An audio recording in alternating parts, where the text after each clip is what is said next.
આગળ વાત કરીએ, ધારાસભ્ય ચૈતર વસાવા સામે રૂપિયા ઉઘરાવવાનો આરોપ લાગ્યો છે। રોશન વસાવાએ ચૈતર વસાવા પર આરોપ લગાવ્યા છે। બ્લાસ્ટમાં મૃત્યુ પામનારના ભાઈ છે રોશન વસાવા। મેટ્રોપોલિટન એક્ઝિમકેમ કંપનીમાં બ્લાસ્ટ થયો હતો। કંપની સાથે સુખદ સમાધાન થયું છે। રોશન વસાવાએ વાત કરી। વાતાવરણ ડહોળવાનો ચૈતર વસાવા પર આરોપ લગાવ્યો છે। ચૈતર વસાવાને અમે બોલાવ્યા નથી, રોશન વસાવાએ વાત કરી। ચૈતર વસાવા લોકોને ગુમરાહ કરે છે, આ વાત હાલમાં રોશન વસાવાએ કરી છે।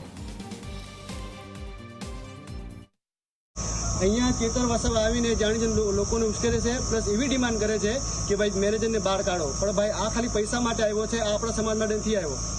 હું મારી વાત કરું, હું ભાજપમાં નથી કે નથી કોંગ્રેસનો, હું મારા પરિવારની રીતે આવ્યો છું, મારી દીદીને લઈને। મને કોઈ અટકાવ્યો, મને કોઈ પોલીસવાળાએ દબાણ કર્યું નથી ને મને કોઈ માનસિક રીતે મેં હેરેસમેન્ટ કર્યું નથી। સ્વતંત્ર રીતે એ આપું છું સ્ટેટમેન્ટ મારું। અને આવનારા સમયમાં કંઈ પણ જો બહાર હુલ્લડ થશે એની સંપૂર્ણ જવાબદારી ચેતર વસાવાની રહેશે। એ ભાઈ જાણીજો અહીંયા પૈસા કાઢવા માટે આવ્યો છે। ત્યાં એમ કંપનીનો મને એકદમ પોઝિટિવ રિપ્લાય છે, એટલા માટે મારે આ વિડીયો બનાવવું પડ્યું છું। કંઈ બી કંઈ થશે, હુલ્લડ થશે, કંપનીને નુકસાન થશે, કોઈને વાગશે, એની સંપૂર્ણ જવાબદારી ચેતર વસાવાની રહેશે।